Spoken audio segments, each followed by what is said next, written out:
am and today I'll be telling you a different story.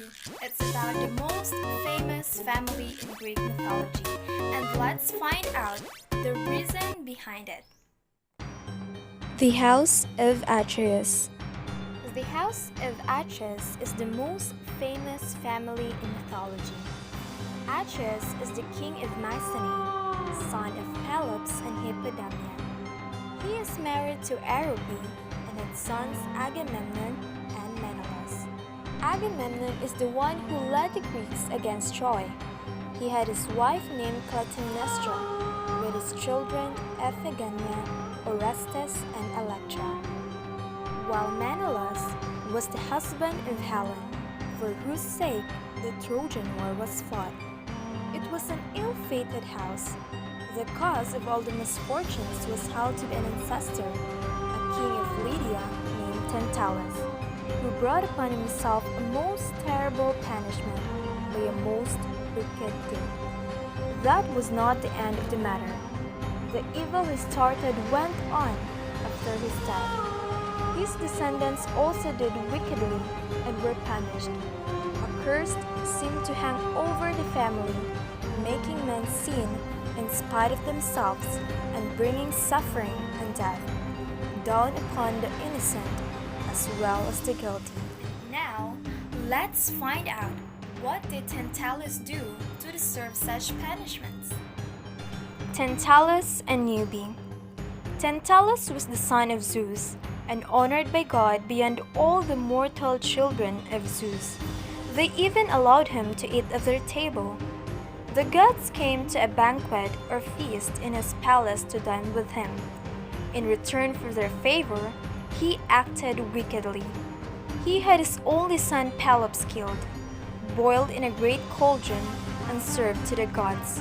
Apparently, he was driven by passion of hatred against them, which made him willing to sacrifice his son in order to bring them the horror of being cannibals. He wanted to show how easy it was to deceive the awful and humbly adored divinities, but he was a fool because the Olympians knew. The Olympians set Tantalus in a pool in Hades. Whenever in his tormenting thirst, he stopped to drink. However, he could not reach the water. It disappeared, drained to the ground as he bent down.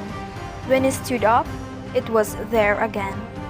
Over the pool, fruit trees hung heavy laden with pears, rosy apples, and sweet figs. Every time he stretched out his hand to grasp them, the wind tossed them high away out of reach. Thus, he stood forever, his undying throat always athirst, his hunger in the midst of plenty never satisfied. On the other hand, Pelops was restored to life by the gods. Pelops' life was successful. He was the only descendant of Tantalus not marked out by misfortune, although he courted a dangerous lady who had been the cause of many deaths, the princess Hippodamia. But it was not Hippodamia's fault, but his father. His father, the king, had a wonderful pair of horses, given by Ares, superior to all mortal horses. He doesn't want his daughter to marry, so whenever a suitor came, he challenged him to race. When the suitor won, he could marry his daughter Hippodamia, but when the father won, the suitor must pay the fee with his life.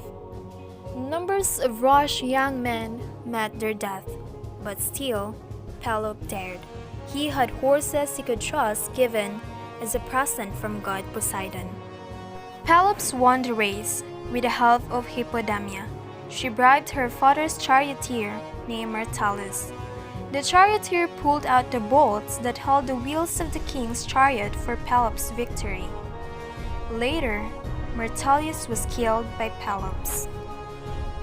None of Tantalus' descendants suffered a worse doom than his daughter Niobe, and yet it seemed at first that gods had chosen her out for good fortune as they had her brother Pelops. Niobe was happy with her marriage. Her husband is Amphion, son of Zeus, an incomparable musician. Amphion and his twin brother Zethus undertook once to strengthen Thebes, building a lofty wall around it. This was a man of great physical strength who despised his brother's neglect of manly sports. Yet, when it came to the heavy task of getting enough rocks for the wall, the gentle musician outdid the strong athlete. He drew such enhancing sounds from his lyre that the stones were moved and followed him to Thebes. There, he and Niobe ruled an entire continent until she showed that the mad arrogance of Tantalus lived on her. She held herself raised by her great prosperity. She was rich and nobly born and powerful. 7 sons had been born to her, brave and beautiful young men, and 7 daughters, the fairest of the fair. She thought herself strong enough not only to deceive the gods as her father had tried to do, but to defy them openly. She called upon the people of Thebes to worship her. "You burn incense to Leto," she said. "And what is she as compared with me? She had but 2 children, Apollo and Artemis. I have 7 times as many. I am queen. She was a homeless wanderer until tiny Dallas alone of all places on earth consented to receive her. I am happy, strong, great, too great for any man or gods to do me harm. Make your sacrifices to me in Leto's temple, mine now, not hers." Insolent words uttered in the arrogant consciousness of power were always heard in heaven and always punished. Apollo and Artemis glided swiftly to Thebes from Olympus, the archer god in the divine hunches, and shooting with deadly aim, they struck down all Niobe's sons and daughters. She saw them die with anguish, too great of expression.